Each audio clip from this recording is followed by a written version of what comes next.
आपण आपल्या मागील व्हिडिओमध्ये अष्टविनायकांपैकी मोरेश्वर, सिद्धिविनायक आणि बल्लाळेश्वराची कथा बघितली। आजच्या व्हिडिओमध्ये चौथा गणपती महाडचा श्री वरदविनायक यांची माहिती बघणार आहोत। पालीपासून 2 तासांच्या अंतरावर खोपोलीजवळ इमॅजिका मार्गे महामार्गावरून उत्तरेकडे सरळ आणि खोपोलीच्या आधी हे मंदिर वसलेले आहे। श्री क्षेत्र वरदविनायकाची कथा। आख्यायिकेनुसार कौंडिन्यपूरचा सम्राट भीम आणि त्याची राणी यांना मूल नव्हते। ऋषी विश्वामित्र हे जंगलात तपस्या करीत होते। त्यांना भेटायला ते दोघे गेले तेव्हा विश्वामित्र यांनी त्यांना एकाक्षर गणेश मंत्र दिला। त्या मंत्राच्या जपामुळे त्यांना रुक्मन नावाचा सुपुत्र झाला। राजकुमार रुक्मन लवकरच लहानाचा मोठा झाला।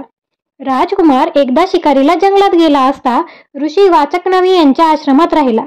तेव्हा ऋषींची पत्नी मुकुंदा राजकुमार रुकंद याच्या प्रेमात पडली, पण राजकुमाराने तिचे प्रेम स्वीकारण्यास नकार दिला आणि तो आश्रम सोडून निघून गेला।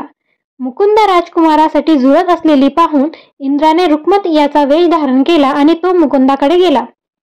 त्यातून मुकुंदाला दिवस गेले आणि तिने ग्रीनमस नावाच्या मुलाला जन्म दिला।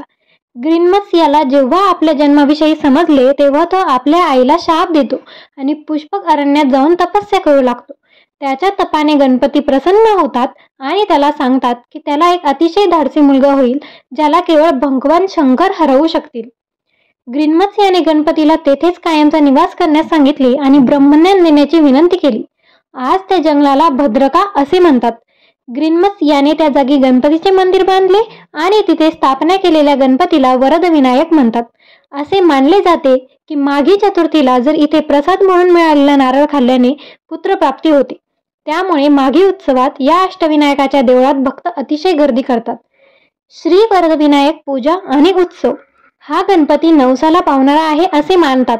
इथे येणारे भाविक दुपारी 12 पर्यंत स्वहस्ते गणपतीची पूजा करू शकतात। दुपारी 12 ते 2 या वेळात प्रसाद वाटला जातो। गणेश चतुर्थी आणि माघ प्रतिपदा ते पंचमी या दिवसात उत्सव साजरा केला जातो। गणेश जयंतीच्या उत्सवात पुत्रप्राप्तीसाठी प्रार्थना करणाऱ्या भाविकांची प्रचंड गर्दी होते। शिवाय अंगारकी आणि संकष्टी चतुर्थी या दिवशी विशेष पूजा केल्या जातात।